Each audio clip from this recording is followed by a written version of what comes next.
We opened up here on the week, right? You see we dropped down and rallied up, taking out that buy side. We spoke about these PD arrays that we had been watching, right? We spoke about, did I delete them again?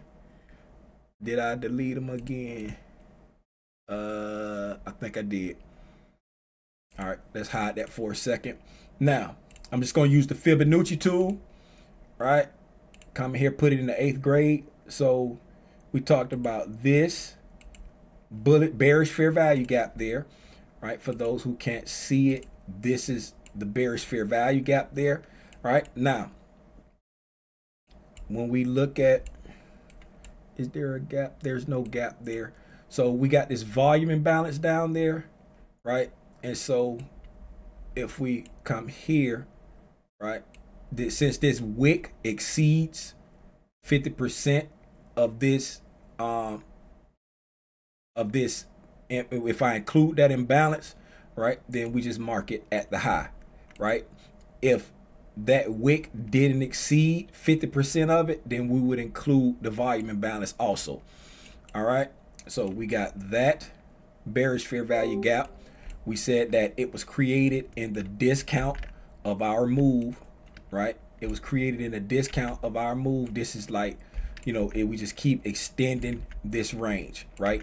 It's created in a discount, so we were anticipating it to become an inversion, right? Because it was the first SIBI leaving this range, right? And we see we traded up and closed above it, creating that inversion fair value gap, right? We also pointed out this bearish fair value gap right here from the 26th of March, if I can get on this right tool, right? This bearish fair value gap from the 26th of March, right? And we'll put some octants on that too, right? And we talked about if we close above consequent encroachment of this, that will be showing weakness of the PD array and strength of price. All right. We said we were in between the tale of two cities because we had an inversion fair value gap here, because this is where we started our week, right? We had an inversion fair value gap here, okay? And we had closed above consequent encroachment of this bearish fair value gap, right? And we were defending the lower half. If you notice here, after we closed above consequent encroachment, which is the red line in the middle. Let me thicken this up for y'all because I keep forgetting that it don't show up really right. So let's thicken up these octant levels so that we can see them better, right? So the red dotted line in the middle, that's your consequent encroachment, right? Once we closed above the consequent encroachment, we said that we noticed that we were defending the lower half of this SIBI right here. That was showing strength in price because the algorithm was not showing a willingness to close back below that consequent encroachment. All right. Then we started our week off, right? We started our week, traded down to the low of it, immediately traded up, taking out that high, right? And still closing above consequent encroachment of that SIBI. Now we've created an inversion fair value gap. Tim, why are you calling both of them inversions? I'm glad you asked that question, little Timmy Rogers. This is the first SIBI created after leaving this balanced price range and trading down into that liquidity. And this right here is the first SIBI in this entire move down.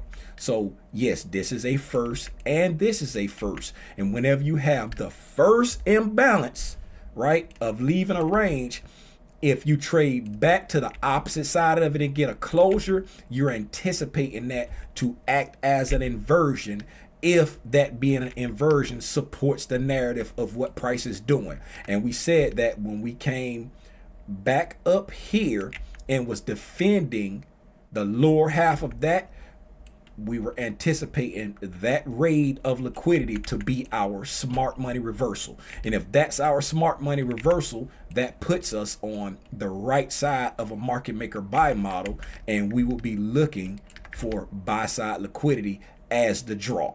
Okay, so once we closed above here on Monday, right, we closed up, this is Monday, we closed above the SIBI from the 26th. That right there gave us that inversion. So now that we're above it, we're anticipating it to act as support, right? So on Tuesday, we dropped down, right? Taking out Monday's low, okay?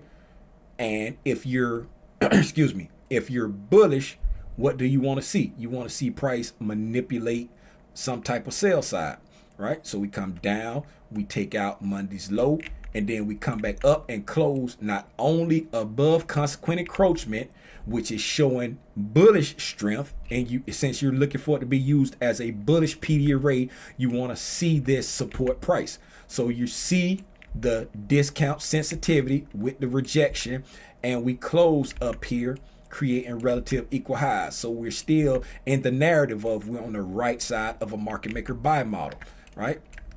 We come out here on Wednesday, right? We got a bullish gap up. We trade back down. Don't show any desire to get back down into this wick, because now we've traded above, right? We're respecting the inversion fair value gap, right? And we trade back down. What's the closest imbalance? That wick right there. Don't even show a desire to trade into that wick. And then we rally up. And did we get that high? Let's see if we got that high. Yes, took out that high from the 18th, right? So we took out that, we rallied up and took out that high right there. Once we rallied up and took out that high there, now what have we done? Right? We have created another BISI, right? We created another BISI. So what do we have here? Down there in the V shape, what do we say about the V shape? When you come into the liquidity and immediately come back up, what do we have down here? Trap traders, right? You got trap traders down there. And what did the algorithm not do right here? Did not try to go down. So you got the trap traders and we take off. Boom. Price rallies up, and what does it do? It's cutting through this like butter, right? Tim, what do you mean? Right? We got efficient delivery in this area right here, and then we leave it. Once you have efficient delivery of buy side and sell side, and then you leave it, that leaving it creates what? A balanced price range, right? If you got a balanced price range and you're below it, if you're in a market maker buy model, if you're bullish, if you're on the right side of a market maker buy model and you're below that balanced price range, you want to see price cut through it like butter, just slice right through it with no resistance. If you're below a balanced price range and you're bearish, you want to see it act as resistance, hit it, and you want to see that premium sensitivity and send it back down. In this case here, right, we're on the right side of a market buy model. We're respecting bullish order flow that we've been talking through day by day. When we get here, right, we've got our trap traders down here, right? The algorithm doesn't show any signs of wanting to go back down in there, and we start to slice through all of this right here like butter. We're just cutting through it, right? This is our balanced price range. We open up the next day. Don't even try to trade all the way down. We trade back down into the first candle of this bullish order block, right? Also, this bullish order block here, what is that right there? That's a change in the state of delivery right there. Why? Because you got an order block there, right? This order block, when we came here, right, we came down, right, we have down here, right, when we traded above these order blocks here, well, that was a change in the state of delivery for down here, showing these trap traders, right? That was our change in the state of delivery there. You notice price traded down into that change in state of delivery and took off, right? Now price, ignore all this right here, right? We're coming down there, trap traders. Now we're coming back up above the order block, change in the state of delivery right there. Price closed, opened up the next day, dropped down into that order block, right? Didn't dig down into it, just barely came into the change of state delivery, right? Traded down into this bearish breaker right there. I mean, bullish breaker right there, right? Got a high, low, and a higher high right there. Bullish breaker, change in state delivery, moving back up, right? Price move, just continuing up. Why? We're at this balanced price range and we're moving above it. So now you want to see it act as support. Trade down until you change the state of delivery. Bullish breaker, moving up, right? The next day, right, what do? We traded above, right? When we came here, we traded above that high right there. That gave us a bullish breaking market structure there, right? Got a bullish breaking market structure there, right? We're above this balanced price range, right? When we opened up there, what did price do, right? We traded back down into that market structure break there, traded down into that market structure break.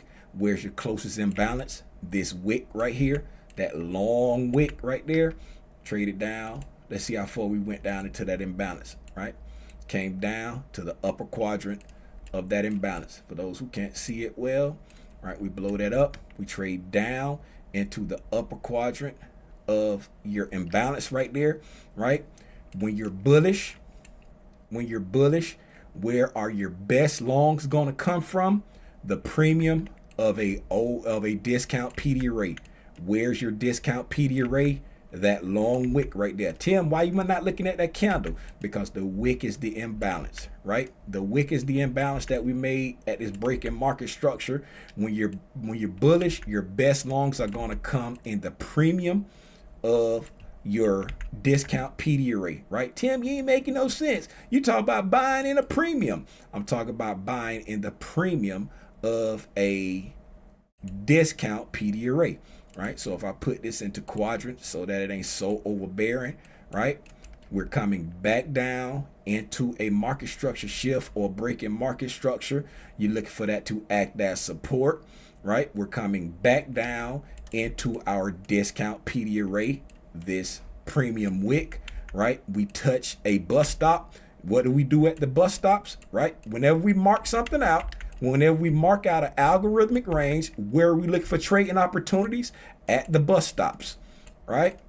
If you're bullish, and where's the best trading opportunity going to come? Y'all can't really see that wick. Where's the best trading opportunity going to come from? In the premium, right? Anything above 50%. At a bus stop right there. Trade down into that bus stop and price continues up, right? Price continues up. It wasn't like looking at the daily charts. It looked like, oh yeah, it was so simple. Each one of these days, it wasn't very pretty, but if you was patient, there was opportunities to make money. And when I tell you, ain't no such thing as an algorithm.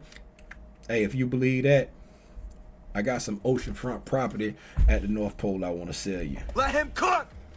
I said let him cook! Man, y'all do me a favor, hit a like for the algorithm, man, and subscribe to the channel if you ain't subscribed.